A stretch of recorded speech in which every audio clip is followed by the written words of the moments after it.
All right, in your Crime Watch, sex crimes are up these days in Kern County, led by one of the fastest rising categories of that type of crime in the nation, sex trafficking. As 17's Robert Price reports, the insidious practice often starts innocently enough with some of the most innocent victims. Sex workers tend to start early, dreadfully early, sometimes even pre-teen early. But 13 and 14-year-olds are in no position to make decisions that will affect them for the rest of their lives. Exploiters, who prefer to refer to themselves as boyfriends, are usually more than willing to help girls make that premature and ill-advised career choice. Sometimes those girls end up here, on the street. The Blade, they call it, in Bakersfield as well as in other cities. The Blade in Bakersfield is Union Avenue between 1st and 11th Streets, west over to V Street.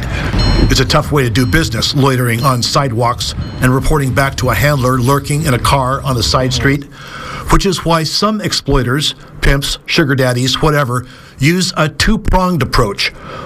One prong, according to Kern County District Attorney Cynthia Zimmer, is the street.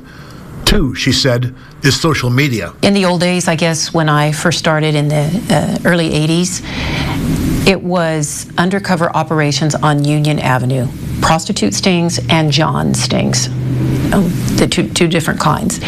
But now that prostitution has moved online, most of it anyway, we have to take a very different approach.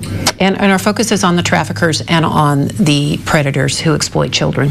Including, most often, minor teens. Especially those girls that are in high school, those are big targets for traffickers. That's Janae Canali, sex trafficking specialist at the Kern County District Attorney's Office. Oftentimes they run away from their homes and are picked up almost immediately by the trafficker. And once they're picked up by the trafficker, the grooming process, the manipulation process begins by the trafficker, which leads to eventual coercion by the victim. So much to the point where I don't think I've ever seen a self-reported HT victim, like going into the police and saying, hey, I'm a victim. The modern traffickers' tools? Instagram, Snapchat, TikTok, Facebook, free, easily accessible social media websites. Another trend is we're seeing that traffickers are luring young males via online video games. The DA's office typically prosecutes people after a crime has been committed and, in most cases, the damage inflicted. But how does society, how do families prevent sex crimes from happening in the first place? By being families. If girls don't get loving guidance at home, they look for it elsewhere. Pimps plucked from the street often explain it like this. They didn't have a father, and so they pay me to be their father. And so traffickers know, the vulnerability of these victims, and that's how they exploit them. Arrests for pimping and pandering have jumped in the last year to more than 40 county-wide in 2023, a substantial increase from just 3 years ago when the pandemic flushed the streets clean.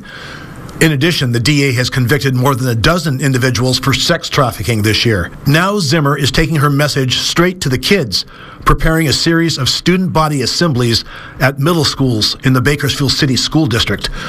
Schools are important in this fight, these prosecutors say, but it starts with families.